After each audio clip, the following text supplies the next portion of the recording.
Scott Farrar, visual effects supervisor at ILM, Industrial Light and Magic, and recently having finished Transformers 4.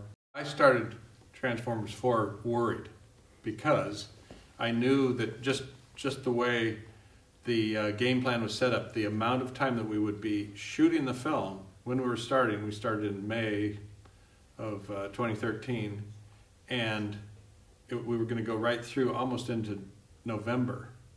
And that meant that the amount of post-production time was going to be truncated, and we were doing more shots than we had ever done before. Usually another company would have shared some of the work, and instead we were doing the lion's share of the work, and 60% of the show was native stereo, the rest was converted, so there was more stereo, there was more IMAX, and I had a larger crew and a small amount of time to try and get the work done. So anyway, wrapping my head around, okay, this is going to be an incredible challenge getting this thing done. So we really had to start from, I think January, trying to figure out, okay, back time everything. In fact, all the models that have to be built, we had to staff up, I think, a larger staff of model makers by twice compared to the previous shows, just because we knew there was so much that had to be done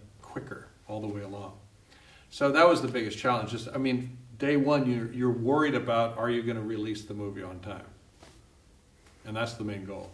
I actually shot the first section of the movie. I started the whole movie with my own little mini unit in Iceland. And in the 7 or 8 years or so that I've been working with Michael, he has trusted me to do more and more. All the time on first unit, I'm with, in this case, Jacques Jouffret, the first camera operator, helping him do the wheels or doing the shots, and always talking with the guys. I'm with the camera people most of the time when we're shooting the movie, and Michael trusts me to do that, to make sure that we've got the shots. He'll just say, "Did you get it?" I said, "We got it." And he doesn't look at the replay or anything, and we move on. So the trust has increased through the films, which is really terrific. It's gratifying. So he trusted me to go and take my mini unit with helicopter, IMAX, 2 IMAX film cameras, and a ground crew and an aerial crew to Iceland and shoot for a week up there. Why? Because we wanted to have a primordial or a kind of a lost in time sort of a landscape.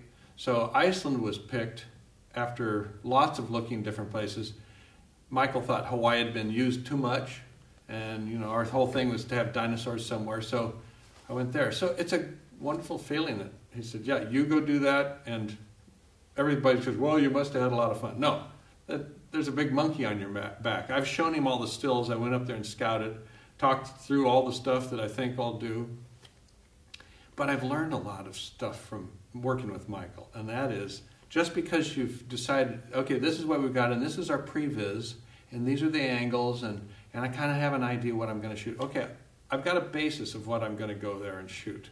But I know from having worked with Michael, I better look at that, and if the light's different on the day, or there's something about the landscape that doesn't seem the same as when I was there in the first place, change it.